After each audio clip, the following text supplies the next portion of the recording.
Good afternoon, everyone. Good afternoon. Good afternoon. Good afternoon. Thank you all. Thank you, thank you. Thank you, thank you. So let me say, and I love you back. And I love you back. So let me say, my heart is full today. My heart is full today, full of gratitude for the trust you have placed in me, full of love for our country, and full of resolve. The outcome of this election is not what we wanted, not what we fought for, not what we voted for, but hear me when I say, the light of America's promise will always burn bright.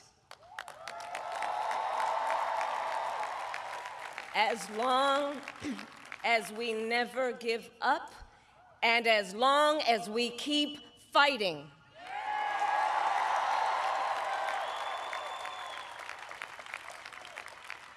To my beloved Doug and our family, I love you so very much.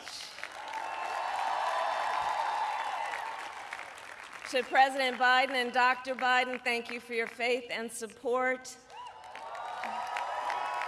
To Governor Walz and the Walz family, I know your service to our nation will continue. And to my extraordinary team, to the volunteers who gave so much of themselves, to the poll workers and the local election officials, I thank you all. Look, I am so proud of the race we ran, and the way we ran it, Over the 107 days of this campaign, we have been intentional about building community and building coalitions, bringing people together from every walk of life and background, united by love of country with enthusiasm and joy in our fight for America's future. And we did it with the knowledge that we all have so much more in common than what separates us. Now, I know folks are feeling and experiencing a range of emotions right now. I get it. But we accept the results of this election. Earlier today, I spoke with President-elect Trump and congratulated him on his victory. I also told him that we will help him and his team with their transition, and that we will engage in a peaceful transfer of power.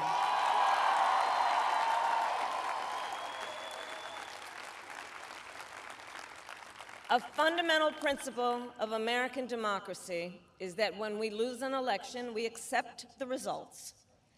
That principle, as much as any other, distinguishes democracy from monarchy or tyranny, and anyone who seeks the public trust must honor it. At the same time, in our nation, we owe loyalty not to a president or a party, but to the Constitution of the United States.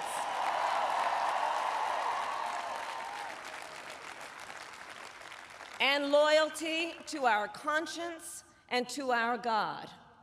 My allegiance to all three is why I am here to say, while I concede this election, I do not concede the fight that fueled this campaign.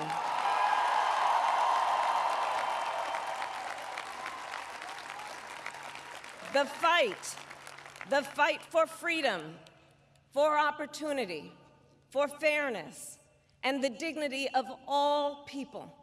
A fight for the ideals at the heart of our nation. the ideals that reflect America at our best. That is a fight I will never give up.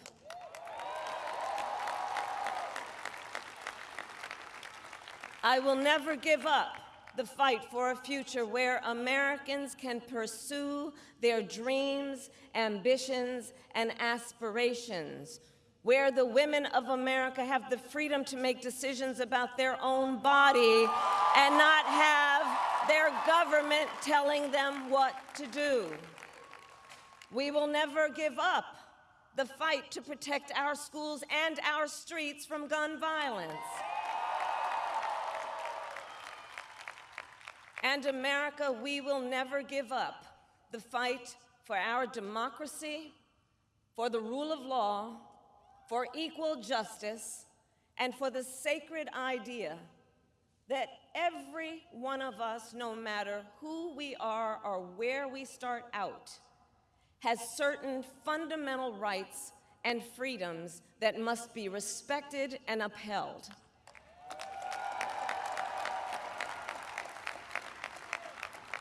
And we will continue to wage this fight in the voting booth, in the courts, and in the public square.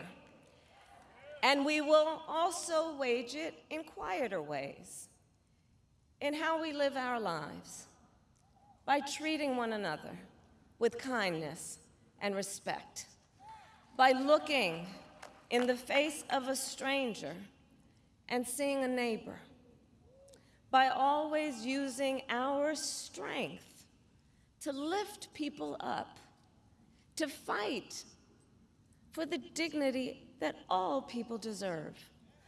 The fight for our freedom will take hard work, but like I always say, we like hard work. Hard work is good work. Hard work can be joyful work.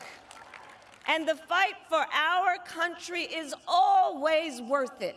It is always worth it.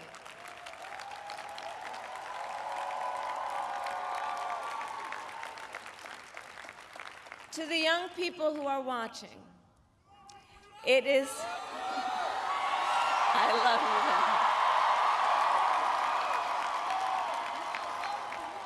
you. To the young people who are watching, it is okay to feel sad and disappointed, but please know it's going to be okay. On the campaign, I would often say, when we fight, we win.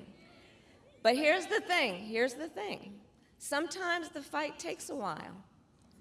That doesn't mean we won't win. That doesn't mean we won't win. The important thing is don't ever give up. Don't ever give up. Don't ever stop trying to make the world a better place. You have power. You have power. And don't you ever listen when anyone tells you something is impossible because it has never been done before.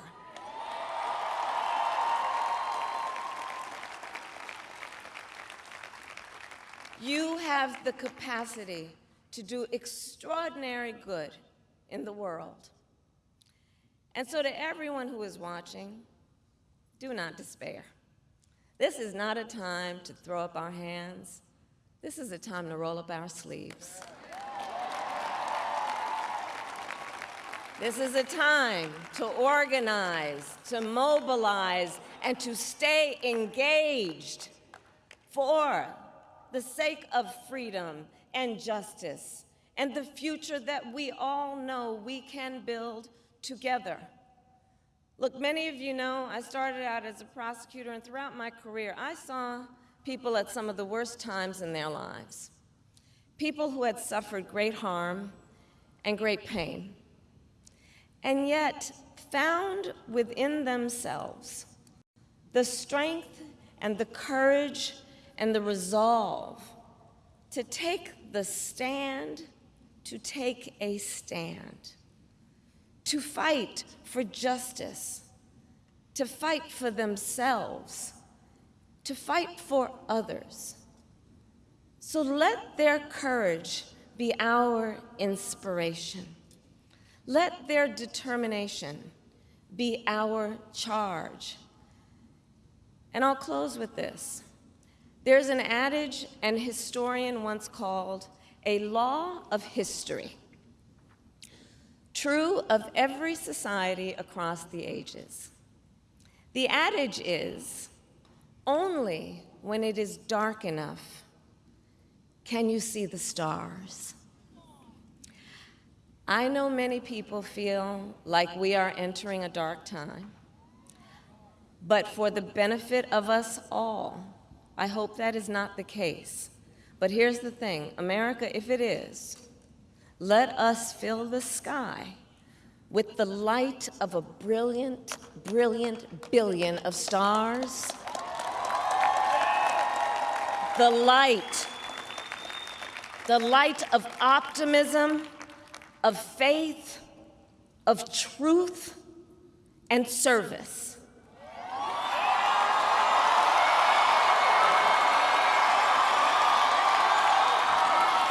HU.